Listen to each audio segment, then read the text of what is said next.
Spire of Dublin. Big. I think it's one of the tallest freestanding structures in the world. Of course it's Masonic. It was put up in the tooth for the millennium, like a lot of Masonic shit was. And when it was open, it's gone now, but I think I engraved the sigil onto the back of a strip magnet, and I stood here and I threw it up, and it stuck about, it was at night, it stuck about 20-30 feet up there, and it was there for months and months before they did the cleaning. That's a cool shot actually. Before they did the cleaning. So I reckon that was like the ultimate amplifier for a sigil. Was the tallest freestanding metallic structure in the world. But another thing you could do, put them down the slot here. They'd be there for a while. But this is on like a quadrant. Again, the whole thing, the grand quadrant of sacrifice on a four-way street. See? And there's the GPO, where there was a great sacrifice in 1916 when the Irish War of Independence began. So they love their monuments next to or around where people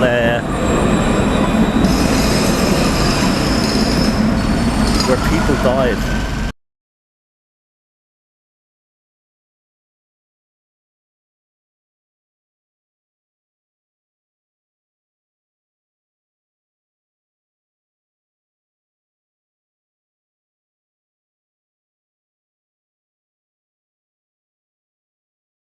But this is the Gresham here. This used to be the most fashionable hotel in Dublin before this part of the city was like left to die. And I don't know if you can see it at the end there, but it's got kind of Egyptian and other kind of stuff like that. Of course, this street was completely just rebuilt in the 1920s after it was destroyed in the War of Independence. The whole street, most of it was destroyed.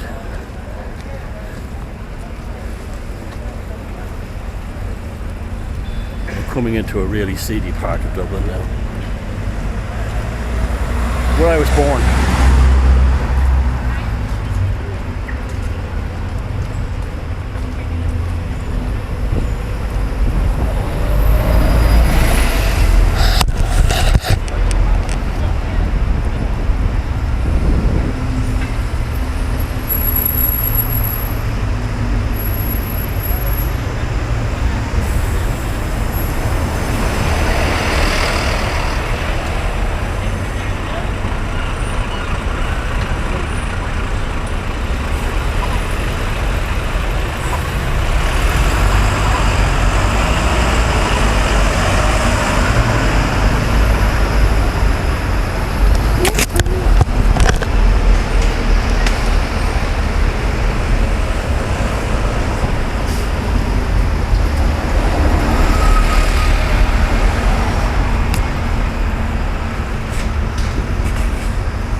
I'll show you some real esoteric stuff. Parnell monument to the politician Charles Stewart Parnell, who was supposed to free Ireland, but he ended up didn't. Now check this out. We have here, these are very common all over Dublin, the Butranium. This is the veneration of the god Apollo. It's all around here. You have these Cthulhu type octopusy things. Follow them around. Look what we have hidden up in here. The fasci. Yeah.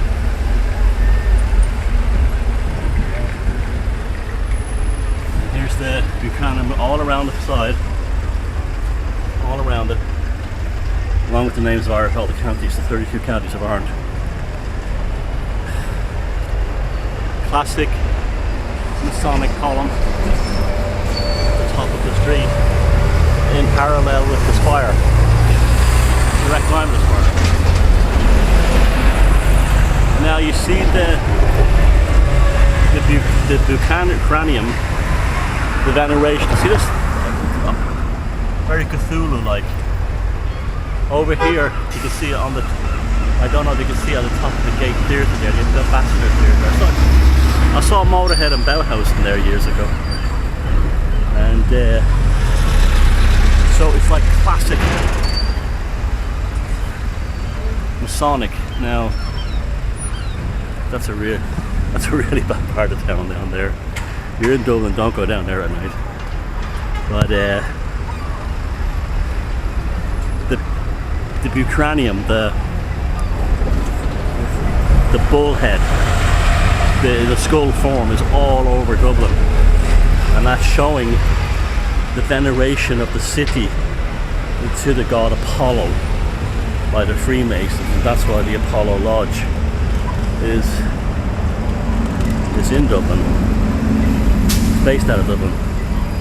And if you look at my Esoteric Dublin film, you'll see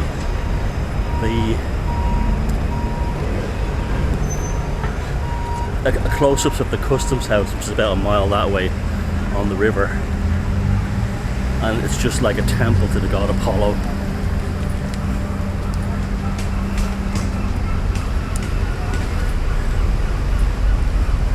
This park here has an interesting, this little section here. This is where, when the rebellion in 1916 failed and the Irish troops surrendered, the British held them all in here. I'll show you this is when the first Republic fell.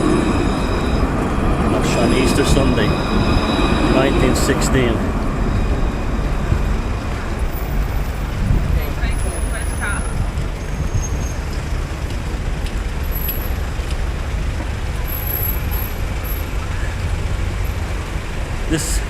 There's amazing history in all these back streets here. I was born in this building here, by the way.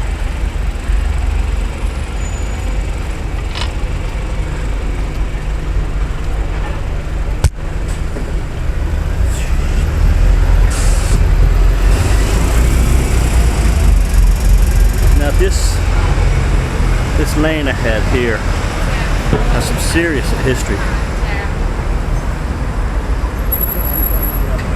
I'll make lunch, and I don't know, depending on what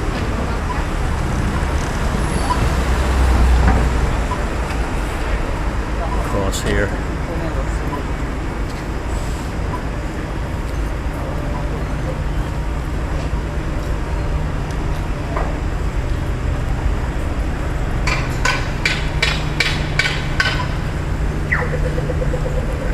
It was around here. Yeah, it was this here, just the ground here. And Patrick Pearse, the first president of the Irish Republic, surrendered the British forces. There's actually a photograph of it. And it's an unbelievable story. They were in the GPO up there, the tall building behind in the background, and they were trying to fight their way out of the city down this lane, because the GPO had been shelled by a British battleship in the river. And it's one of these things that you find history in the most mundane places, like a shitty back lane. There's some of the original paving stones in 1916. But the British had a machine gun post on top of that building there, the rotunda, and they were firing down the street with several machine guns, and they were firing down the street, and down at the end of the street they were hitting the back wall so hard that the Irish troops, the rebels coming out of it,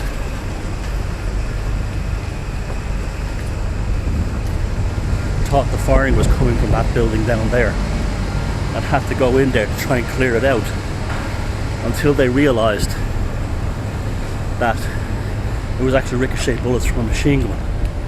So there was no way out of the city via this lane. There's a couple of hundred of them.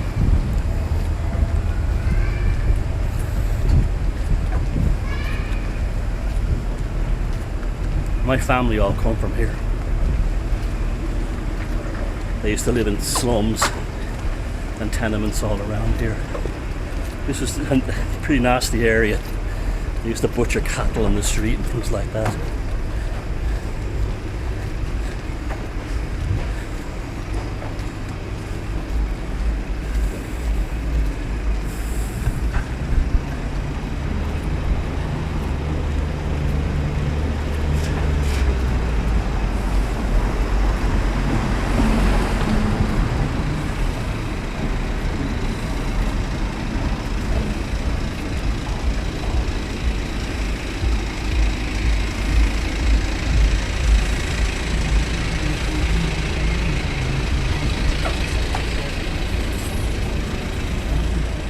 These are the original buildings from the time. A lot of them you can see bullet holes in them.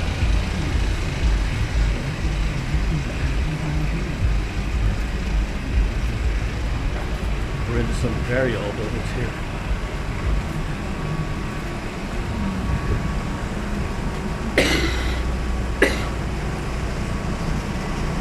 There's the Campbell there. I mean, I'm fascinated by living history, and like, what's a slum? An old rundown shit street in central Dublin.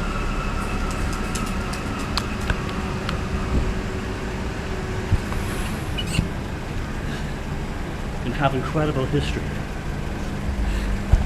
This would be an original building. So the machine gun bullets were flying down this alleyway. And Patrick Pearse and Michael Collins and the rest of them came down this lane, and the bullets, the original building that was here, was being done with the bullets. So what they did was they got a truck and they pushed it across here, and it became a barrier against the machine guns up there. And they ran through here avoiding the bullets. None of them were hit, and they came along this area here. Hello, how are you? And they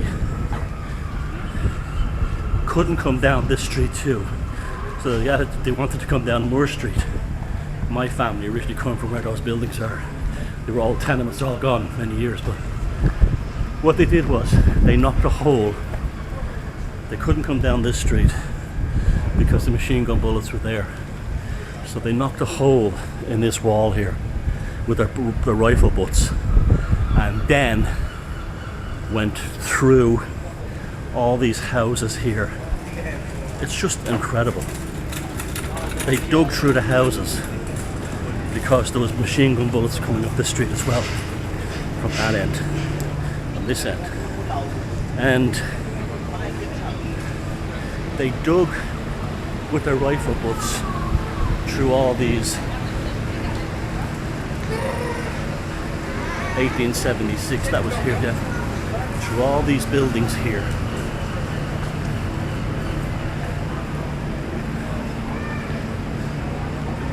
Till they came to this one.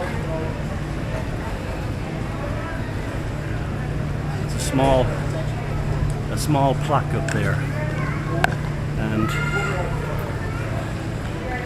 while they were held up in this building, and there's a couple of hundred of them, while they were held up in this building, they still thought they had a chance to get out. And there was the British machine gun post at this place was on street level rather than on upper level like the other one was. So they thought they had a chance to break out. And if they get out that way, they could follow the old Broadstone rail line and escape out of the city, and probably regroup up there and attack again. And Michael Collins was in there, and Patrick Pearse, James Conley, very badly injured. And so a guy called the Oralic, an amazing man really, he led a charge on the British machine gun post up here.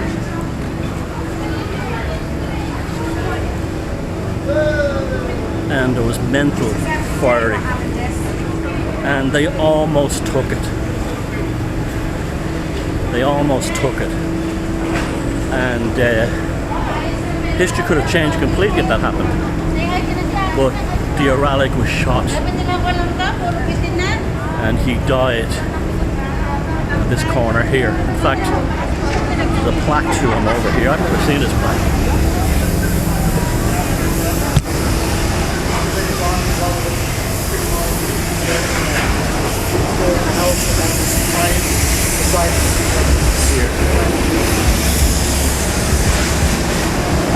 And he wrote this letter as he was dying here to his wife.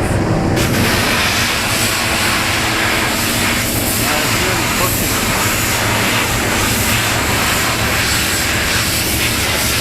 And why does it fascia on either side? I don't know. And an aurobus around the heart.